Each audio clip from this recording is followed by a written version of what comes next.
Realty, and today we're going to answer the top questions home buyers have in this market. I'm a first-time home buyer and I am terrified. I've heard a few things about the Denver market and I'm just really intimidated. What should I expect when trying to purchase my first house here in Denver? This market can be intimidating. The Denver real estate market is short on inventory and high with demand. Today we're anticipating that we're not going to see a lot of inventory until maybe April or May. So starting out in 2022, it's important to be patient and to have all of your finances in order first. The best thing you can do to prepare yourself as a homeowner is to get your finances in order. Talk to a lender, have all of your questions answered. If you're buying in cash, speak with your banker about your top price and how far your money can take you. Our budget is about $600,000. We're looking in the surrounding Denver area. Can you share where we should look and what we should expect in that price range? The average price in Denver is right over $600,000. So this is a sweet spot in the city where there is a lot of demand and homes are going very fast. In terms of where to look, we can do an MLS search that shows you which areas and neighborhoods have the most supply of this home for $600,000. And then we're also going to take a look at how far over that neighborhood's going.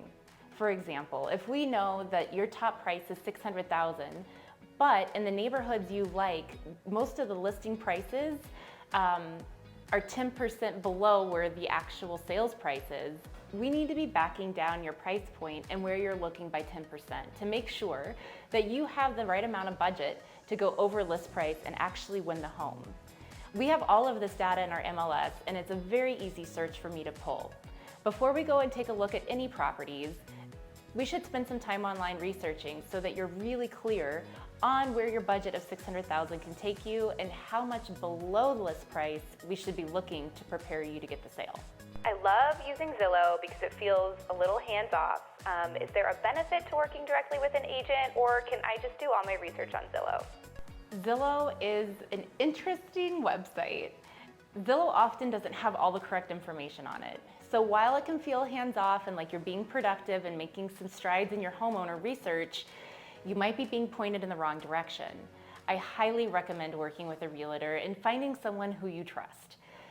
Feeling hands-off can be nice and that you can kind of go at your own pace in your own time, but working with a realtor can also work at your own pace and on your time. Residential real estate often happens after working hours and on the weekends. Realtors know this and we expect to talk to you after you get done with work and on the weekends. You shouldn't feel like you're bothering your realtor and that they're truly a part of your home buying team. So while there's lots of websites out there with information, just know that all the information may not be accurate and partnering with someone and building out your real estate team is really where you should be spending your time. Okay, if I buy a small house now, can I upgrade in 3 years? What are your thoughts on that? Great question. In this market, it's important to get in where you can. And sometimes that means where you can buy today, it's not quite the dream home you had in mind. But home ownership is so important, and starting the journey at a price point that you're comfortable with is where you start to build that equity and wealth through real estate.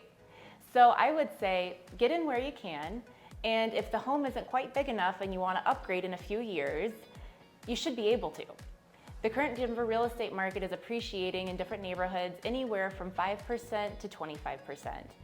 It's important to know those numbers up front so we can look at your year-over-year appreciation in any of the neighborhoods you're looking in so that you can start to ballpark those numbers on how long you might need to own the home before you'd have enough equity in it to upgrade again. Oftentimes in Denver, 3 years should be plenty of time to go ahead and turn around and make that next purchase. All right, so I think I want to work with a realtor. What questions should I ask before hiring them? Building out your real estate team is an important part and one of the first ones you should take part in. Finding a realtor that you feel can really represent your values, is going to work hard for you, and has knowledge about the neighborhood you're looking in are some of the important questions you're going to want to ask. You might also ask them time in the industry, why they love what they do, why they're in real estate, and how they have the right strategy to help you buy. In this market, now more than ever, having a strategy on how to get a home under contract is important. So them being able to share their strategy with you up front should be a no-brainer. So those are some of the questions I might ask a realtor if I was going to hire one today. Okay. So I've always wondered, and I have to ask, is my realtor motivated by increasing my price? Fair question. Realtors are paid on commission. So the good news for you is that we don't get paid until you get the home of your dreams. So we're pretty motivated to make sure you have what you want in the fastest way possible. That said, this is a very special industry. Buying a home is a lifestyle. It is a life change. It is building wealth and having your dreams come true. Realtors that are in this for the long haul and have made a career out of real estate certainly aren't motivated by $50,000, $100,000 in your increased price point. We are in it for the long haul and truly your partner in building wealth and getting your dreams to come true. Does it matter what brokerage an agent is with? Realtors have internal knowledge that are really some of the keys to your success. It's going to be about market knowledge, it's going to be about their strategy to get the contract accepted, and a lot of that is independent of the brokerage they're with. That said, realtors need a lot of support, and some of that support is a direct reflection of their capacity to take on you as a client and serve you well.